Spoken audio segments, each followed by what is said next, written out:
पवित्र कार्तिक मास का एक नाम दामोदर मास भी है। दाम कहते हैं रस्सी को और उदर कहते हैं पेट को। इस महीने में माता यशोदा ने भगवान नंद नंदन श्री कृष्ण के पेट पर रस्सी बांधकर उन्हें उखल से बांधा था, अतः उनका एक नाम हुआ दामोदर।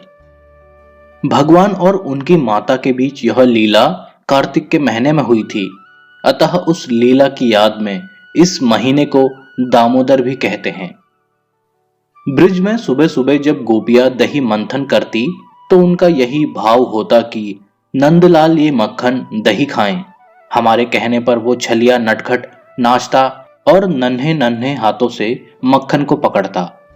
भक्तों की इच्छा को पूरा करने के लिए भगवान उनके यहाँ जाते, किंतु जब देखते कि दही मक्खन तो उनकी पहुंच से दूर ऊपर छींके पर रखा है, तो अपने मित्रों के साथ उसको किसी प्रकार से लूटते। गोपियां इससे आनंदित तो होती, किंतु नंद नंदन को देखने के लिए किसी न किसी बहाने से यशोदा माता के यहाँ जाती और शिकायत करती। माता यशोदा अपने लाल से यही कहती कि अरे काना, अपने घर में इतना मक्खन दही है, फिर तू बाहर क्यों जाता है।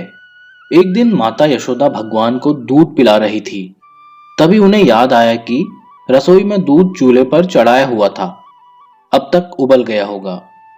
माता ने लाल को गोद से उतारा और उबलते दूध को आग से उतारने के लिए लपकी। भगवान श्री कृष्ण ने रोष लीला प्रकट की और मन ही मन बोलने लगे कि मेरा पेट अभी भरा नहीं और मैया मुझे छोड़कर रसोई में चली गई। बस फिर क्या था, भगवान ने सामने दही, घी, मक्खन रखे हुए मिट्टी के बर्तन को तोड़ दिया, जिससे सारे कमरे में दही बिखर गया। परंतु इससे भी बालकृष्ण का गुस्सा शांत नहीं हुआ। उन्होंने कमरे में रखे सभी दूध और दही की मटकियों को तोड़ डाला। इसके बाद छींके पर रखे हुए मक्खन व दही के मटकों को तोड़ने के लिए एक ओखली के ऊपर चढ़ गए। उधर यशोदा मैया जब दूध संभाल कर मुड़ी तो वह यह सब देखकर हैरान हो गई कि दरवाजे में से दूध, दही, मक्खन बह रहा है।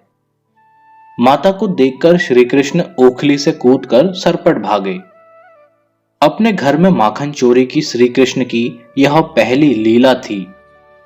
माता यशोदा श्री कृष्ण को पकड़ने के लिए उनके पीछे दौड़ी। मैया ने सोचा आज कन्हैया को सबक सिखाना ही होगा, अतः छड़ी उठाई और उनके पीछे पीछे भागी। यह निश्चित है कि सर्वशक्तिमान अनंत गुणों से विभूषित भगवान यदि अपने आप को न पकड़वाएं तो उनको कोई नहीं पकड़ सकता। यदि वे अपने आप को न जानने दें तो कोई उन्हें जान भी नहीं सकता। माता यशोदा का परिश्रम देखकर भगवान श्री कृष्ण ने अपनी चाल को थोड़ा धीमा किया। माता ने उन्हें पकड़ लिया और वापस नंद भवन में वहीं पर ले आई, जहां उखल पर चढ़कर भगवान बंदरों को माखन बांट रहे थे। सजा देने की भावना से माता यशोदा श्री कृष्ण को उखल से बांधने लगी। जब रस्सी से बांधने लगी तो रस्सी 2 उंगल छोटी पड़ गई। माता रस्सी पर रस्सी जोड़ती जाती, परंतु भगवान श्री कृष्ण की दिव्य चमत्कारी लीला से हर बार रस्सी 2 उंगल छोटी पड़ जाती। सारे गोकुल की रस्सियां आ गई, किंतु भगवान नहीं बच पाए। रस्सी हमेशा 2 अंगुल छोटी रही। भगवान ने अपनी इस लीला के माध्यम से हमें बताया कि वे छोटे से गोपाल के रूप में होते हुए भी अनंत हैं।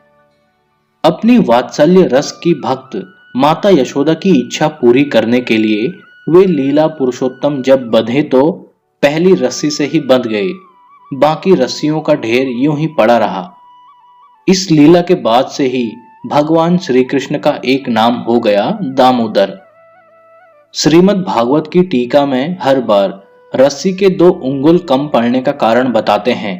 2 अंगुल अर्थात मनुष्य की भगवान को पाने की निष्कपट भक्तिमयी चेष्टा, 1 अंगुल, और भगवान की कृपा 2 अंगुल। जब दोनों होंगे तभी भगवान हाथ आएंगे, नहीं तो कोई भी भगवान को प्राप्त नहीं कर सकता।